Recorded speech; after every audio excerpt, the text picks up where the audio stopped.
slide na to, makikita po natin ang datos ng license fees na nasingil ng PAGCOR mula sa online gaming mula 2021 hanggang 2024 at ang halagang tinatayang kitain ng pamahalaan sa taong 2025. Next slide. Sa slide na to, makikita natin kung ilang porsyento na ba ng kinikita mula sa online gaming kumpara sa ibang PAGCOR revenue sources gaya ng Casino Filipino Operations, Integrated Resorts at iba pa. Mula 2021 hanggang sa kasalukuyan ay lumaki ang porsyento ng income na nagmula sa online gaming. Noong 2021, wala pang 20% sa kabuuang kita ng PAGCOR ang nagmumula sa online gaming, ngunit sa unang 6 na buwan ng 2025 ay nasa 60%, halos 60% na ito ng kabuuang kita ng PAGCOR. Next slide po. Ang kinikita ng PAGCOR ay napupunta sa mga sumusunod alinsunod sa mga batas. Matapos ibawas ang 5% franchise tax, ang 50% government share ay diretsyong nireremit naman sa National Treasury. Mula sa government share na ito, nagkakaloob ang PAGCOR ng 5 milyon kada buwan sa Dangerous Drugs Board at alinsunod sa Universal Healthcare Act. 50% ng government share na ito ay nakalaan para mapabuti ang benefit packages ng PhilHealth. Kinukuha rin sa kita ng PAGCOR ang 5% para sa Philippine Sports Commission, 1% sa Board of Claims, 1.5% para sa Renewable Energy Trust Fund. Nagbibigay din ng PAGCOR ng sports incentives para sa mga atleta na nananalo sa international competitions, ganoon din sa kanilang coaches at training staff. Naglalaan din ng PAGCOR ng pondo para sa mga corporate social responsibility projects na tinatayo sa iba't ibang bansa. Bukod pa ito, na 75% ng income ng PAGCOR ay nireremit bilang dividend. Net income ng PAGCOR ay nireremit bilang dividends alinsunod sa RA 7656 or Dividends Law. Sa mga nabanggit na mandated contributions at CSR projects na makikita sa next slide,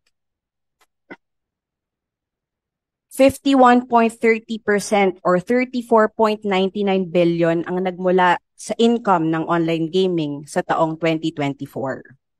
At 61.96% or 23.61 billion naman ang nagmula sa online gaming para sa unang 6 na buwan ng 2025.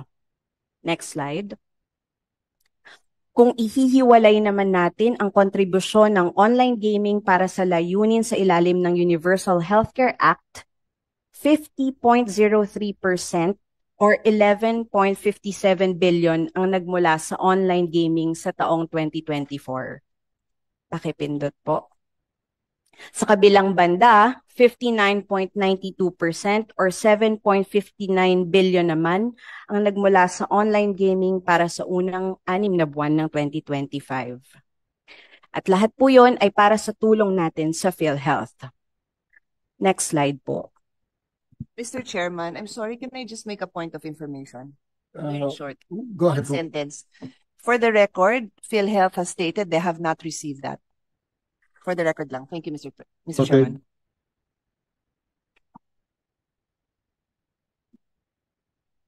Para sa taon na ito, kung malilikom ng PAGCOR ang 60 billion sa license fees, 28.44 billion ang maireremit ng PAGCOR sa National Treasury at 14.22 billion dito ang maibibigay para sa pondo ng Universal Healthcare. Next po. Kung hihimayin pa po natin ang mga datos, makikita po natin na pinakamalaking bahagi ng PAGCOR CSR Fund at mandated contributions ay nagmumula sa online gaming. Next po. Kabilang sa mga CSR projects sa administrasyong ito, ang PAGCOR ay may tatayo ng school buildings sa 125 lokasyon sa buong bansa. Noong October 23, 2024, nilagdaan na po ang isang kasunduan sa pagitan ng PAGCOR, DepEd at DPWH para sa implementasyon. Next slide po.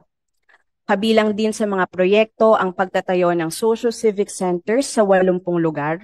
Ito po ay multipurpose centers na maaaring magamit bilang sports facilities, training centers, events place, at evacuation centers sa panahon ng mga kalamidad. Next slide po. Next slide. Pakipindot lang po. Ayon sa datos naming nakalap, ang mga licensed online gaming operator ng PAGCOR ay 40% lamang ng kabuang online gaming market sa Pilipinas. Ito ay mas mataas ng 800% mula noong 2021. Sa pamamagitan ng paggawa at pagrerebisa ng mga regulasyon ay nakuha natin ang mas malaking market share sa online gaming na nakapagbigay ng pagkakataon sa PAGCOR na mas makatulong sa pamahalaan at sa mas marami pang Pilipino. Naniniwala ang PAGCOR na malaki ang maitutulong ng industriya sa bansa. Una, marami itong naibibigay na trabaho sa mga Pilipino at higit sa minimum wage ang kanilang naiuuwi sa kanilang mga pamilya. Bukod pa ito sa mga benepisyong kanilang tinatanggap.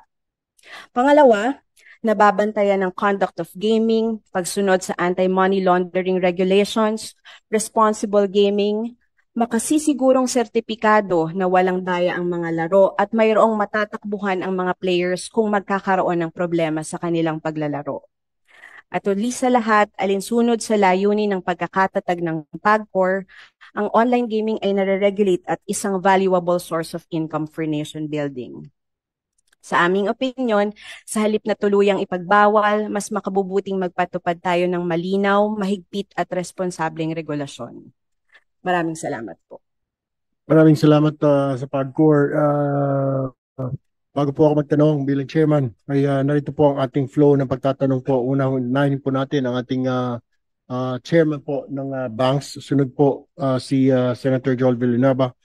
In order po sa pagbibigay ng kanilang statements kanina, opening statements, Senator Ontiveros, Senator Zubiri, Senator Cayetano, Senator Rafi Tulfo, Senator Rodante Marcoleta, at Senator Win Gatchalian. My first question is PAGCOR. Pinayagan ho ninyo ang PIGO.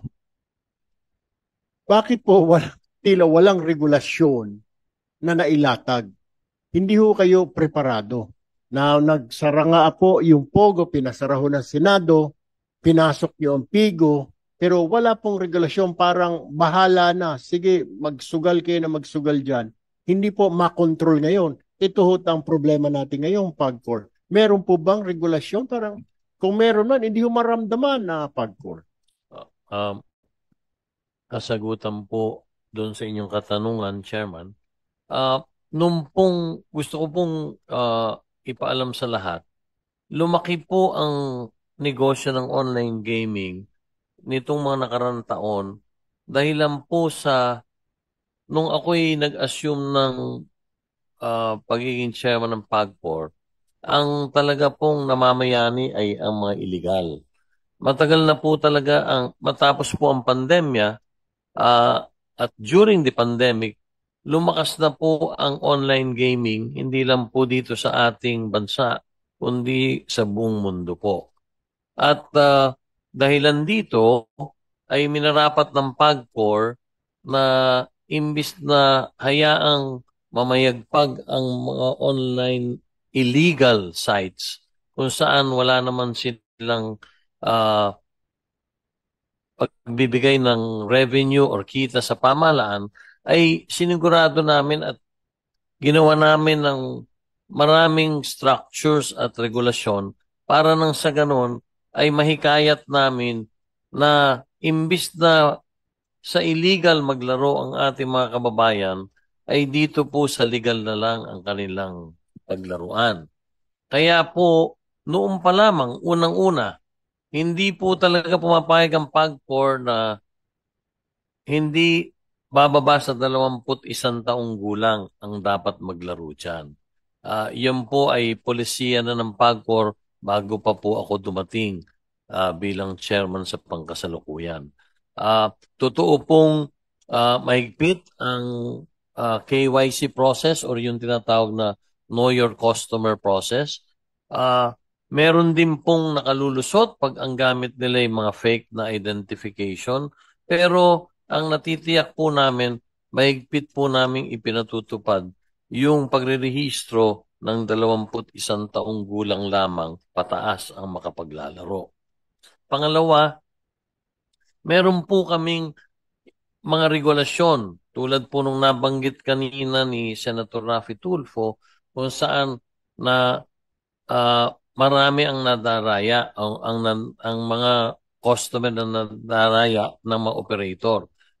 Gusto ko pong ipagbigay alam na sa pamamahala po ng PAGCOR, meron pong mga third party na mga kumpanyang recognized po sa buong mundo na nagse-certify ng lahat po ng uri ng laro dito po sa mga legal sites or licenses ng PAGCOR.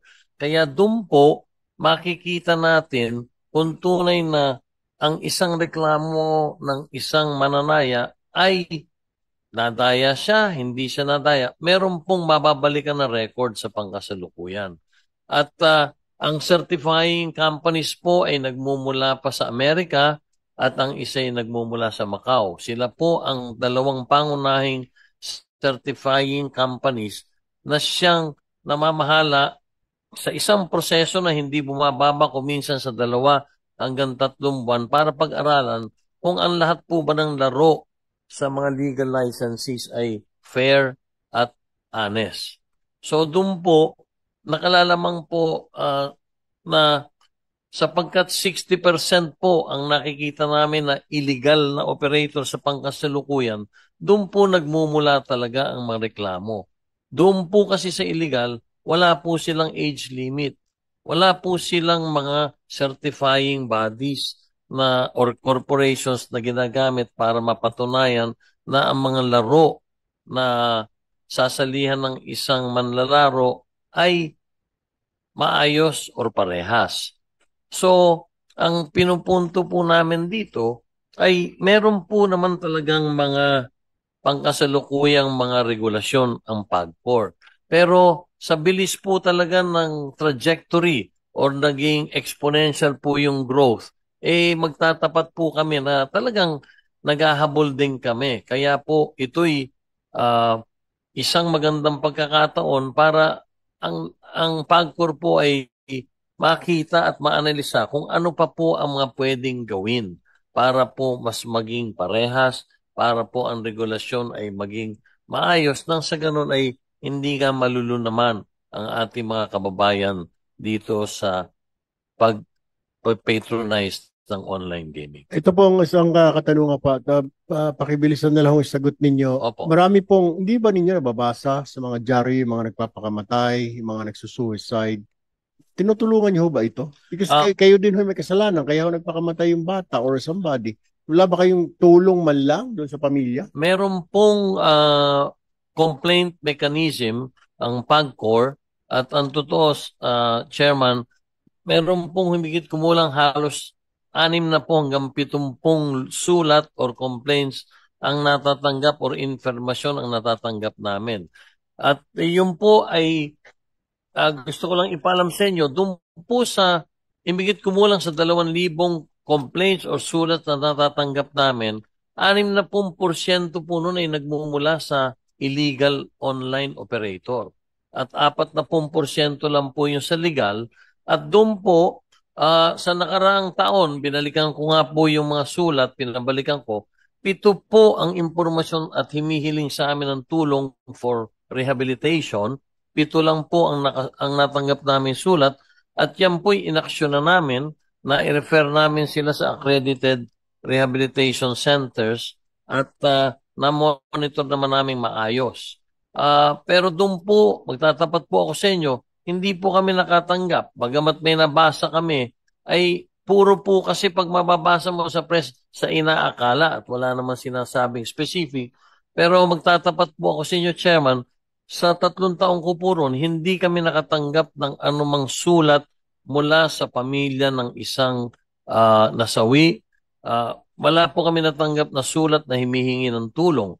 Dahil pwede ko naman sabihin sa inyo na lahat po ng sulat ng nanggagaling sa mga LGU at kung ano-ano ang ahensya ng gobyerno, ina-actionan po namin yung kaagad. Pero sa pagkakataong ito, gusto kong ipaalam na wala pong naging formal kaming natanggap na sulat